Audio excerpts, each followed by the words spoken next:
नमस्कार।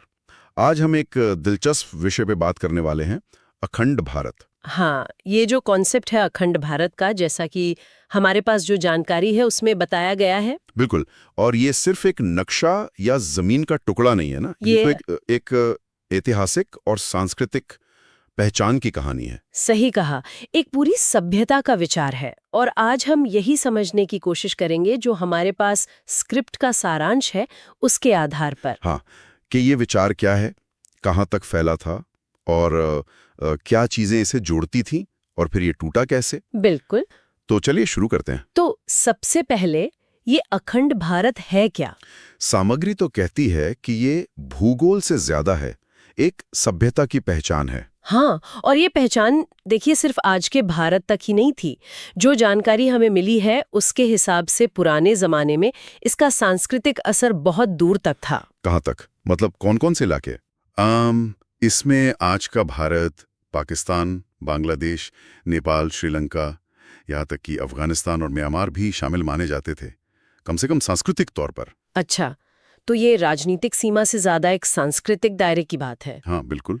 सांस्कृतिक प्रभाव क्षेत्र कह सकते हैं। और फिर इस बड़े इलाके को जोड़ने वाली चीजें क्या थीं? मतलब क्या था जो कॉमन था? देखिए, स्रोत साफ बताते हैं कि वेद, उपनिषद, रामायण, महाभारत जैसे ग्रंथ बहुत अहम थे। ये तो हमारी संस्कृति की नींव है एक तरह से। बिल्कुल। इन्होंने न सिर्फ आध्यात्मिकता को बल्कि समाज और नैतिकता को भी, आप कह सकती हैं, एक दिशा दी। और इनके अलावा इन ग्रंथों के साथ साथ मिलती-जुलती धार्मिक मान्यताएं थीं, भाषाएं भी थीं जिनमें समानताएं थीं, कला के तरीके, रहन-सहन, परंपराएं। तो मतलब काफी कुछ साझा था। हाँ, ये सब मिलकर एक साझा सांस्कृतिक पहचान बनाते थे। लेकिन ये ध्यान रखना जरूरी है कि ये कोई एकरूपता नहीं थी। विविधता बहुत थी, पर उसमें एक एकता का भाव था। समझ गया। लेकिन फिर ये एकता, ये जुड़ाव टूटा कैसे? ये हमेशा तो नहीं रहा। नहीं, बिल्कुल नहीं रहा। जो सारांश हमारे पास है वो बताता है कि वक्त के साथ बाहरी हमले हुए, उन्होंने इस ढांचे को काफी नुकसान पहुंचाया। अच्छा। फिर आया लंबा औपनिवेशिक शासन, अंग्रेजों का राज। उन्होंने पुरानी व्यवस्थाएं बदली, नई सीमाएं बना दी। हाँ, वो तो है। और फिर आखिर में विभाजन की राजनीति, उसने इस एकता को और ज्यादा तोड़ दिया, खास तौर पर 1947 का भारत का बंटवारा। हाँ, वो तो एक बहुत बड़ा मोड़ था इतिहास में। बिल्कुल। उसके बाद तो ये भौगोलिक और राजनीतिक एकता जो थी वो एक तरह से खत्म ही हो गई। तो फिर आज इस अखंड भारत के विचार का क्या मतलब है? क्या ये अभी भी मायने रखता है? देखिए, सारांश के मुताबिक आज भी कुछ विचारधाराएं इसे देखती हैं, लेकिन ज्यादातर इसे एक सांस्कृतिक एकता और शांति के प्रतीक के तौर पर देखा जाता है। मतलब एक याद की तरह कि ये सारे इलाके कभी सांस्कृतिक रूप से जुड़े हुए थे। हाँ, एक तरह से वही ये याद दिलाने का तरीका है कि राजनीतिक बंटवारे से पहले यहाँ गहरे सांस्कृतिक रिश्ते थे। तो ये समझना जरूरी है कि ये सीमाओं या नक्शों से ज्यादा। हाँ, ये उससे कहीं ज्यादा है। सामग्री इसी बात पर जोर देती है।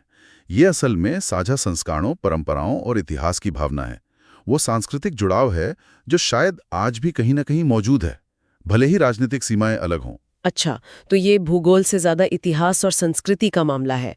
नक्शे पर लकीरें खींचने से ज्यादा ये एक एहसास है, एक साझा विरासत। हाँ, बिल्कुल। इसीलिए ये इतना जटिल विचार है। इसके कई पहलू हैं, ऐतिहासिक, सांस्कृतिक और हाँ, कुछ हद तक भावनात्मक भी। इसे सिर्फ राजनीति के नजरिए से देखना शायद अधूरा होगा। सही कहा। तो कुल मिलाकर हम ये कह सकते हैं कि अखंड भारत एक ऐसा विचार है जिसकी जड़ें हमारे साझा अतीत और संस्कृति में है, भूगोल में शायद उतनी नहीं। हाँ, और ये हमें अपने इतिहास को और गहराई से देखने पर मजबूर करता है। बिल्कुल। और यहीं पर ये सारांश एक बहुत अहम सवाल भी छोड़ता है, वो ये कि क्या भविष्य में किसी भी रूप में इस तरह की सांस्कृतिक एकता फिर से मजबूत हो सकती है? ये तो वाकई एक बड़ा सवाल है और इस पर तो काफी बहस हो सकती है। जाहिर है, इसके पक्ष और विपक्ष में कई बातें कही जा सकती हैं। ये कोई आसान सवाल नहीं है। लेकिन भविष्य चाहे जो भी हो, ये तो मानना पड़ेगा कि इतिहास की ये झलक हमें हमारे साझा अतीत से जरूर जोड़ती है। हाँ, बिल्कुल।